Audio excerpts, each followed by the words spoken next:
जब सत्ता पोषित इन माफियाओं के कारनामों को मैं देखता हूं तो मुझे रामायण याद आने लगता है। अच्छा, कि रामायण काल में खर, दूषण, मारीच और सुबाहु ऐसे रहे होंगे जैसे सपा और कांग्रेस के समय में माफिया राज था। माफिया राज था।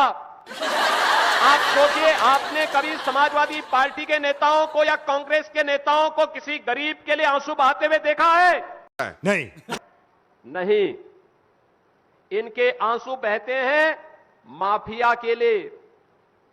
माफिया के मरने पर ये लोग आंसू बहाते हैं।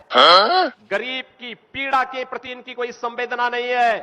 गरीबों के प्रति ये संवेदनहीन बन जाते हैं। गरीबों का इन्होंने शोषण किया है।